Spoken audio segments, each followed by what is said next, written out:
para resumir el gnosticismo en una sola frase: este mundo es malvado y solo el espíritu es bueno. El gnosticismo ha sido la mayor amenaza para la Iglesia desde su fundación. El Islam es claramente una religión gnóstica. Todo el contenido del credo de Nicea fue diseñado para afirmar la doctrina cristiana y refutar la herejía. La Biblia también advirtió en su momento contra el falso gnosticismo. El pensamiento gnóstico sigue prevaleciendo hoy en día. En los inicios de su historia, la Iglesia se enfrentó a la oposición de varias religiones de misterio.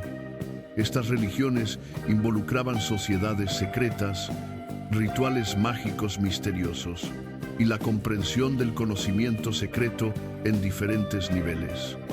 Negaban la divinidad de Jesús, su muerte, resurrección y humanidad.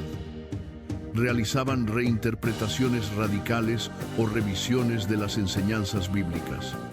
Estas son características distintivas que el Islam comparte con el gnosticismo y mantienen vínculos misteriosos con los caballeros templarios, el Ku Klux Klan y la masonería. En resumen, el término gnosticismo se utiliza para referirse a diversas escuelas que discrepan en la reinterpretación de la fe cristiana. El principio común de estas escuelas es la oposición a la doctrina cristiana recibida por los apóstoles. Consideran que el cristianismo es falso o insuficiente para proporcionar la verdad absoluta, manteniendo una actitud hostil hacia la fe cristiana. Afirman poseer un conocimiento superior y más elevado que el de los creyentes comunes. Esta secta cree que el mundo material está bajo una maldición, creado y gobernado por una deidad malvada e inferior llamada el Demiurgo, cuya posición es inferior a la de los seres humanos. Solo lo espiritual es bueno, por lo que buscan la liberación a través de un conocimiento profundo, gnosis. Niegan la encarnación de Jesús. La divinidad debe ser puramente espiritual, por lo tanto, su humanidad debe haber sido una ilusión. La secta promueve la intuición subjetiva y la emoción por encima del conocimiento racional. La enciclopedia bíblica señala que los gnósticos rara vez pretenden demostrar los principios de su sistema mediante evidencia histórica o razonamiento lógico. En cambio, se enorgullecen de declarar que estos principios son descubiertos por personas con dotes superiores a través de la intuición. Han construido sistemas especulativos que exceden totalmente el alcance del conocimiento humano. Sin embargo, el Evangelio de Marcos 4:22 registra: porque no hay nada oculto que no haya de ser manifestado, ni secreto que no haya de salir a la luz. El Evangelio de Juan 18:20 también registra: Jesús le respondió: yo he hablado públicamente al mundo. Siempre he enseñado en la sinagoga y en el templo, donde se reúnen todos los judíos, y nada he hablado en secreto. A través de estos versículos entendemos que el cristianismo ortodoxo se basa en la ausencia de conocimientos secretos. Los secretos eventualmente serán expuestos a la luz. Jesús también refutó la idea de este conocimiento oculto. En la iglesia primitiva, entre el año 35 y el 204 DC, los padres de la iglesia también respondieron al gnosticismo. Ignacio dijo: quiero advertiros de antemano que no os dejéis engañar por opiniones sin valor, sino que creáis firmemente en el nacimiento de Cristo, su pasión y su resurrección. Justino Mártir dijo que estas personas parecen ignorar todas las obras de Dios, no comprenden el origen ni la formación del ser humano, ni entienden por qué fueron creadas todas las cosas del mundo. Ireneo dijo que estas personas, en nombre del conocimiento, sedujeron a muchos para apartarse del Dios que creó y adornó el universo, subvirtiendo así la fe de muchos. Tertuliano dijo que si se niega la muerte de Cristo al negar su carne, entonces el hecho de su resurrección también se vuelve incierto. Del mismo modo, si la resurrección de Cristo se considera inválida, nuestra fe se derrumba con ella. Todos ellos escribieron miles de páginas para oponerse al gnosticismo. El gnosticismo es una filosofía religiosa y una cosmovisión, con formas e interpretaciones muy diversas, desde el ascetismo hasta el libertinismo. Construyó un marco para explicar la esencia, incluyendo a Dios, la creación, el problema del bien y del mal, el ser humano y el sentido de la vida. Los gnósticos tienden a centrarse en la vida interior del espíritu y a distinguirla de la vida material. La filosofía gnóstica sostiene que la distinción entre hombres y mujeres es un acto de caída y que esta distinción debe ser abandonada. Es parte de un orden de creación inútil. El estado ideal debería ser el andrógino, una síntesis de hombre y mujer, donde no haya distinción de género. Sus formas varían desde el culto a la mujer hasta declarar que la mujer debe convertirse en hombre para salvarse. Pero el tema común es ver la diferencia de género como un defecto, como parte de un mundo caído y de muerte. Si se desea encontrar la vida verdadera, hay que deshacerse de ello. En el apócrifo gnóstico, el Evangelio, en el diseño de Dios para la familia, la iglesia y la sociedad. Cada género tiene su papel único. Aunque el gnosticismo fue rechazado con éxito por la iglesia primitiva, nunca desapareció por completo de la cultura popular actual, especialmente con su resurgimiento en el pensamiento de la nueva era. El Código Da Vinci de Dan Brown sugiere que los evangelios gnósticos contienen la verdad sobre Cristo y que estas verdades fueron ocultadas por una iglesia ávida de poder. Las ideas gnósticas también juegan un papel clave en muchas películas. Estas películas promueven que encontrar el verdadero yo y ser uno mismo es el camino hacia la verdadera satisfacción. Los temas gnósticos encajan con los ideales contemporáneos de autodescubrimiento, autoconciencia, autorrealización y autorredención. Detestan cualquier autoridad, especialmente la autoridad eclesiástica. John Lennon dijo una vez que los únicos cristianos verdaderos eran los gnósticos, porque creían en el autoconocimiento, es decir, en convertirse en el propio Cristo, tocando el Cristo interior. No sorprende del todo que el gnosticismo constituya una amenaza tan duradera para la fe bíblica. Parece haber existido siempre una tentación gnóstica dentro de las creencias judías y cristianas. El gran filósofo judío Martin Buber sostenía que el enemigo eterno de la fe en el Dios verdadero no es el ateísmo, que afirma que no hay Dios, sino el gnosticismo, que afirma que Dios es conocible. Para Buber, este último no es un movimiento histórico, sino una forma de religión que siempre está con nosotros. En otro lugar escribió que el gnosticismo y la brujería son dos fuerzas espirituales disfrazadas de religión que amenazan la percepción de la realidad religiosa más que cualquier otra fuerza. La tribu de Jacob solo podrá convertirse en Israel si se libera del gnosticismo y la brujería. Entre los predicadores islámicos se oye a menudo el término gnosis o linsi. Esto es un reempaquetado del gnosticismo, la antigua herejía cristiana. Creen que los gnósticos anteriores no estaban en el estado final. Aquellos solo fingían ser personas perfectas, porque no creían en el verdadero Dios, ni en su mensajero, ni en el juicio final, ni observaban la ley sagrada. Quienes no creen en Dios no poseen la capacidad de alcanzar el nivel de los revelados, ni tienen perspicacia gnóstica. Esta es la etapa de la vigilancia.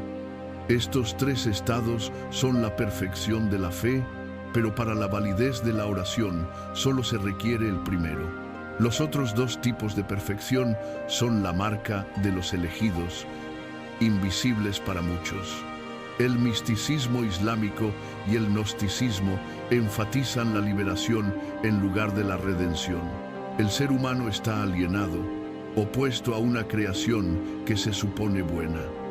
El gnosticismo no tiene una visión positiva de la creación y el Islam tampoco. Niegan que haya una conexión directa entre la creación y Dios. Dios no tiene contacto con lo creado.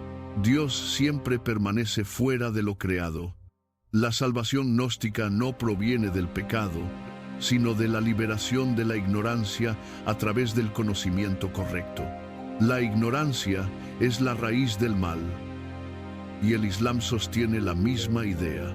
Creen que el Islam libera a la gente del estado de ignorancia, jahiliya.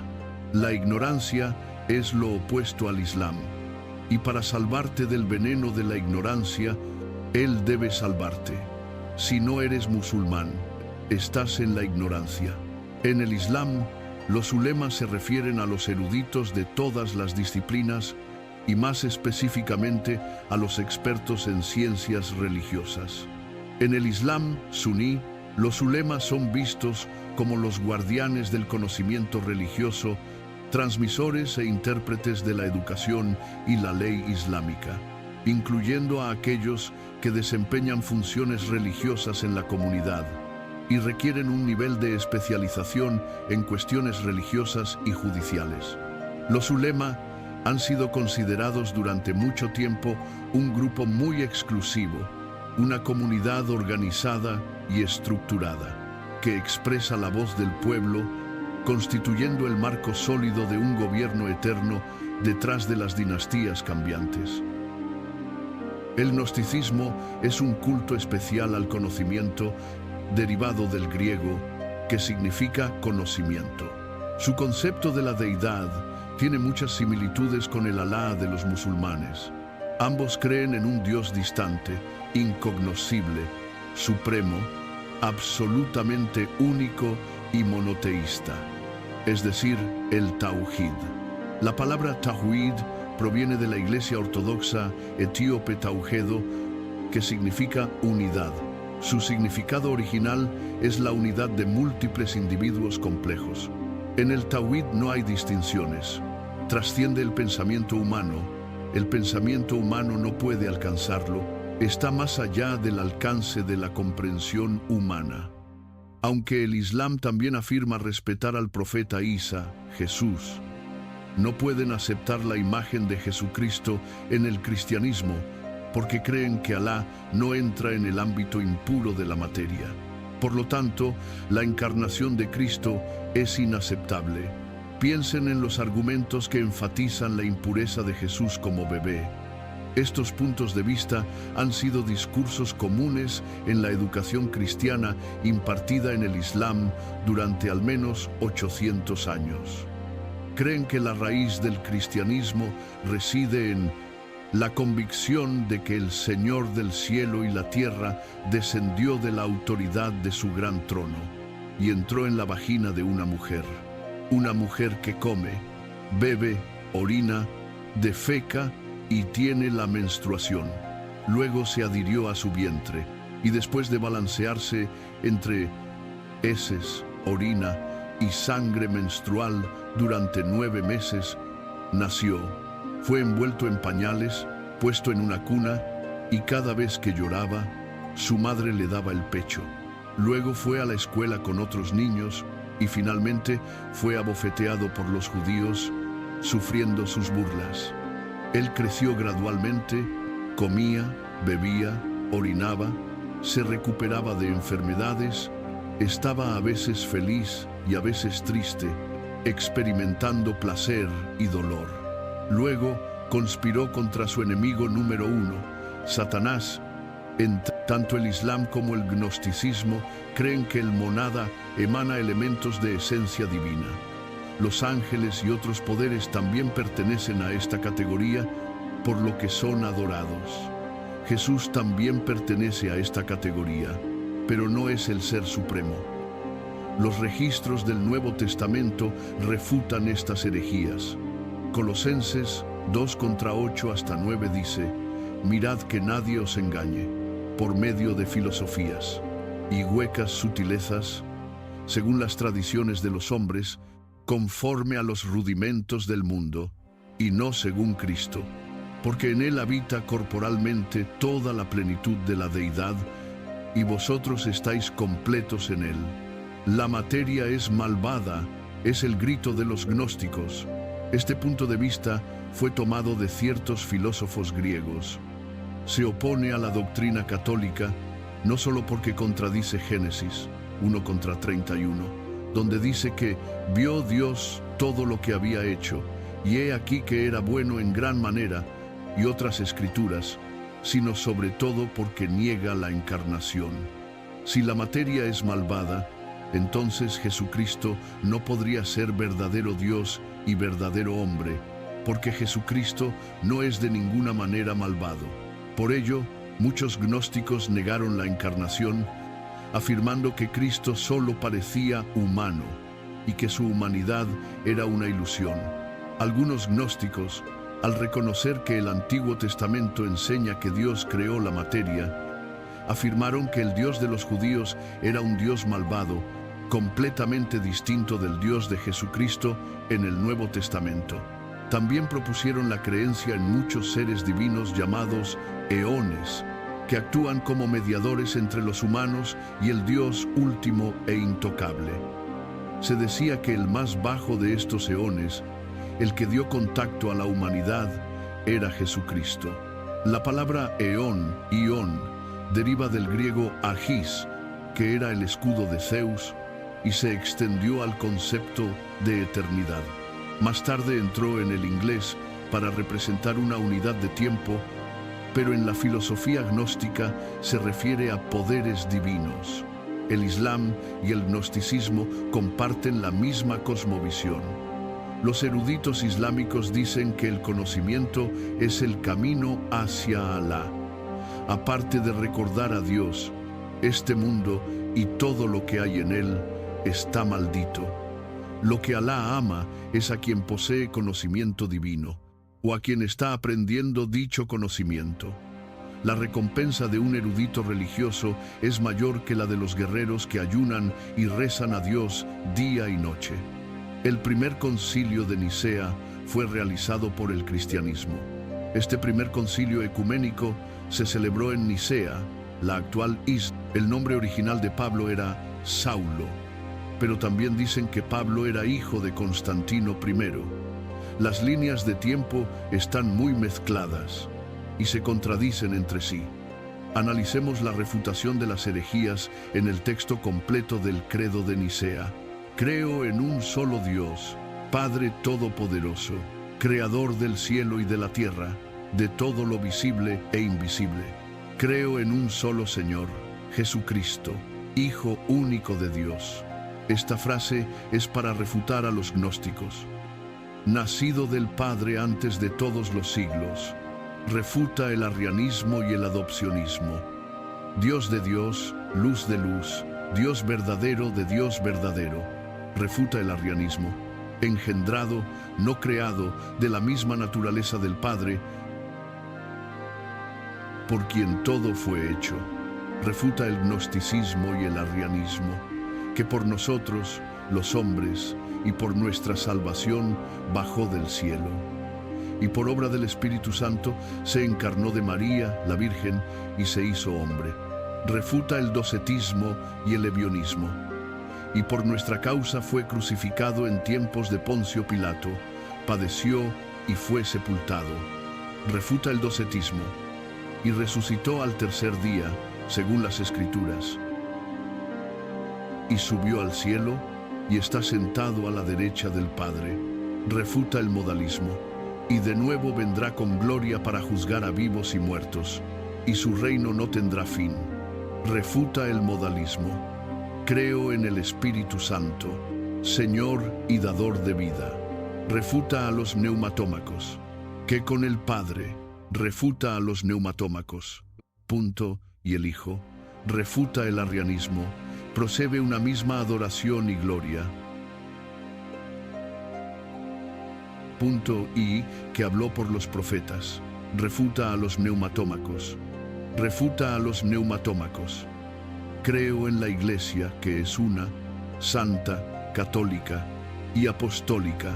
Confieso que hay un solo bautismo para el perdón de los pecados. Espero la resurrección de los muertos y la vida del mundo futuro. Amén. El arrianismo es el predecesor de los testigos de Jehová. Es una forma de unitarismo y por tanto se opone al trinitarismo. Incluso después de que el Concilio de Nicea lo declarara una herejía, siguió siendo muy popular. La premisa básica del arrianismo es la unicidad de Dios.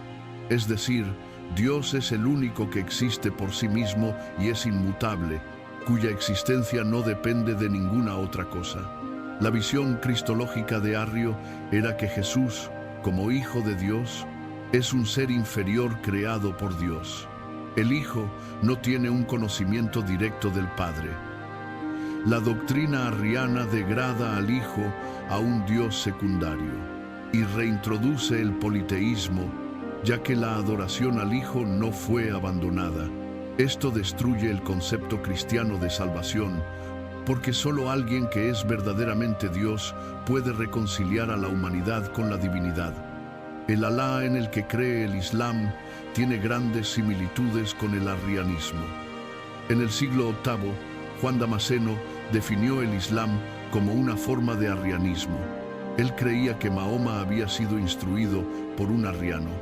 El docetismo, como una de las primeras posturas heréticas, se convirtió en una posición educativa importante del gnosticismo.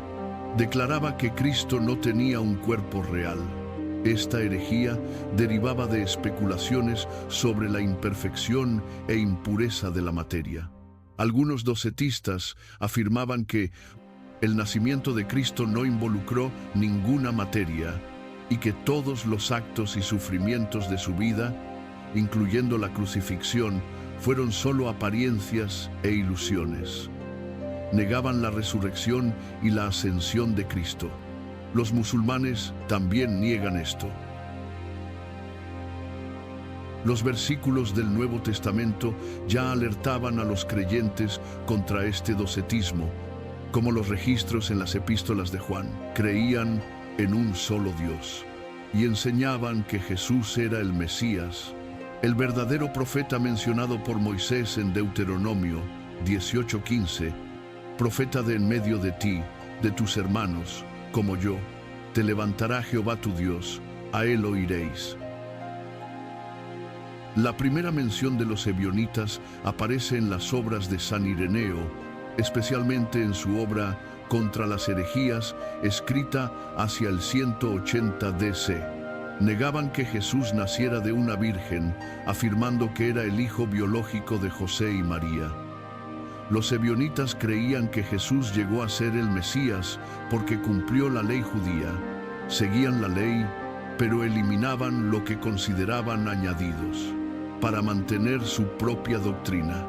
Estas enseñanzas incluían el vegetarianismo, la pobreza sagrada, baños rituales y el rechazo a los sacrificios de animales, manteniendo una gran reverencia por Jerusalén. El vegetarianismo era por razones religiosas. Según el nivel de vida de la época, la carne solía consumirse solo después de un sacrificio. Dado que Jesús ya se había ofrecido como el sacrificio perfecto, la humanidad ya no necesitaba sacrificar animales ni comer la carne del sacrificio. Plotino, 204 hasta 270 DC, fue un filósofo pagano del periodo helenístico de Alejandría. Despreciaba el cristianismo y fue el fundador del neoplatonismo. Sus obras fueron muy leídas en la época de Agustín de Hipona, siglo IV, más de 200 años antes de la primera revelación de Mahoma. En la biografía escrita por Porfirio, Plotino llevaba una vida santa. No era solo un hombre común, poseía divinidad, todas las virtudes posibles y los más altos estándares morales y espirituales. Su enseñanza era vista como la continuación legítima de la tradición platónica. Era el modelo de la perfección filosófica. Además, se negaba a que lo retrataran tal como haría Mahoma 200 años después. Agustín refutó muchas de las ideas de Plotino en La ciudad de Dios. Comparemos, a nivel macro, los aspectos de Dios, el uno, de Plotino y Alá. La imagen de Dios en la Biblia es la de un creador. Él es inmanente y puede ser conocido a través de la razón y la fe. La esencia humana es libre. Necesitamos restablecer la relación con Él mediante el amor. Los humanos tienen Arthur Jeffery, profesor de la Universidad de El Cairo, es una figura líder entre los eruditos islámicos. En su libro publicado en 1937, investigó las palabras extranjeras en el Corán, que se supone es todo árabe. Encontró 2059 palabras extranjeras, procedentes de 55 idiomas, incluyendo turco, egipcio, sumerio, copto, persa antiguo, sánscrito, armenio, etíope, griego, hebreo, siriaco, etc., incluso nórdico antiguo. Si miras las obras del Islam, el término gnosis, lingyi, está por todas partes. El sufismo es una rama que valora mucho la gnosis, enfatizando el descorrer el velo del otro mundo para obtenerla. La gnosis no es sólida si no se acepta la ley. La sharia es un aspecto, el sufismo es el otro. La sharia, ley islámica, es para el creyente común, mientras que el hakika, conocimiento secreto, es para los eruditos que pueden alcanzarlo. Esta es la meta de los eruditos. Deben poseer ambos. Aunque el salafismo fundamentalista detesta el sufismo, los eruditos islámicos consideran que, en el vasto mundo islámico, el sufismo es la máxima expresión del Islam. El puente entre chiíes y suníes es el sufismo. Integra todos los aspectos del Islam. Cuando hablan de los santos y profetas del Islam, siempre hablan de sufíes. Sanz se refiere a los santos del misticismo sufí. El Islam tiene algunos registros curiosos sobre Mahoma. Cuenta la leyenda que Dios creó primero un árbol, con 40.000 ramas, llamándolo el árbol de la vida. Esta idea del árbol de la vida proviene obviamente del judaísmo. Luego Alá creó la luz de Mahoma dentro de un velo de perla blanca con forma de pavo real y la colocó sobre ese árbol. Allí, esta luz alabó a Alá durante 70.000 años. Alá aceptó su alabanza y puso esa luz de Mahoma en una estatua de Mahoma. Todos los ángeles, todas las almas de los seres celestiales bailaban en círculos alrededor de la estatua, alabando a Mahoma durante 100.000 años. Luego Alá colocó a Mahoma en el mundo humano. El Islam se define como la religión de la verdad suprema. Mahoma es la verdad última. La esencia de la naturaleza es Él. El mundo creado por Alá se originó en Mahoma.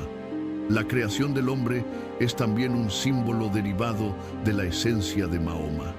El Islam no cree que adore al mismo Dios que el judeo-cristianismo. Los eruditos islámicos dicen, no confundas la verdad con el error, ni ocultes la verdad deliberadamente. Cuando una cosa se mezcla con otra similar, se vuelve borrosa. El significado es, no confundas el judaísmo y el cristianismo con el Islam. El gnosticismo sostiene que cuando se obtiene el secreto divino especial, es decir, la gnosis, los elementos divinos regresan al reino espiritual. La salvación se basa en obtener este conocimiento secreto. La salvación se fundamenta en el conocimiento.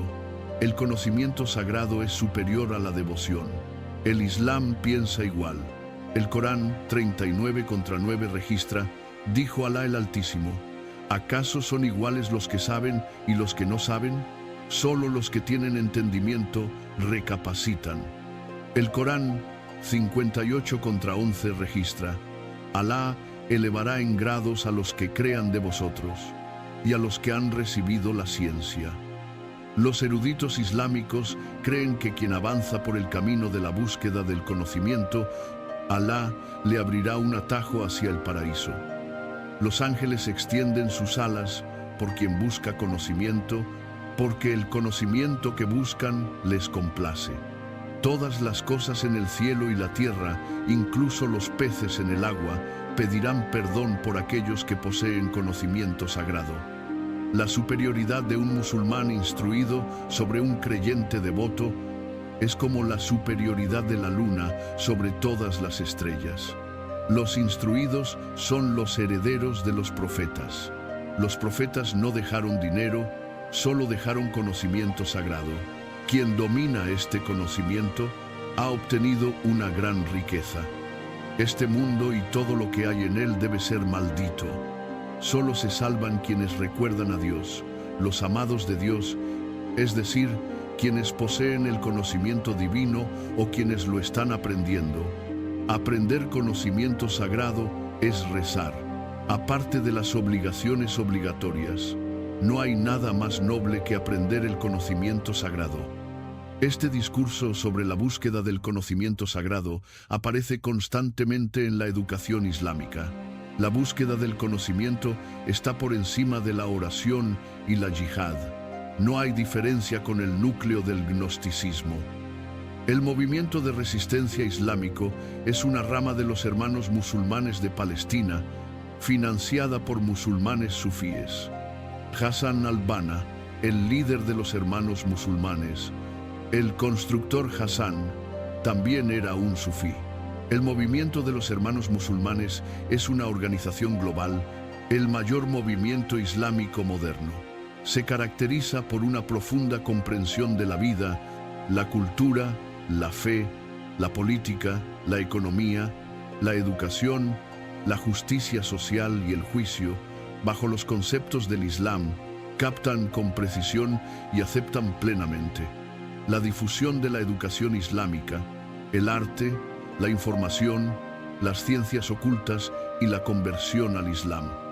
Los gnósticos creen que toda la materia que constituye nuestro mundo familiar es una maldición. Tu cuerpo es una maldición. Lo único que puedes hacer es esforzarte al máximo por desprenderte de la materia y entrar en el mundo del espíritu.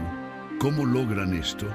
Debes conocer el nombre secreto de Dios mediante el entrenamiento en ciencias ocultas.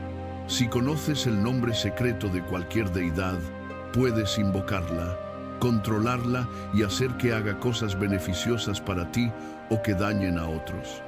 Cada vez que conoces el nombre secreto de una deidad, puedes subir de nivel una vez.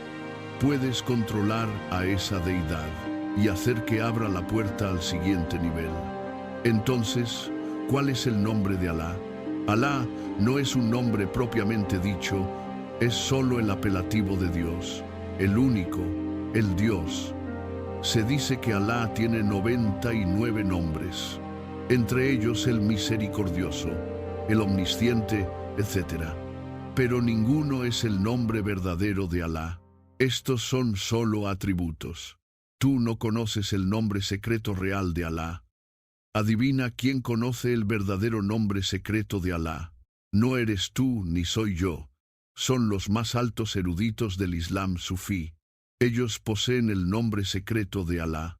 Como tienen su nombre, pueden pedir a Alá que los salve, pueden controlar a Alá. Esta idea es demasiado tentadora para aquellos que buscan el poder del control.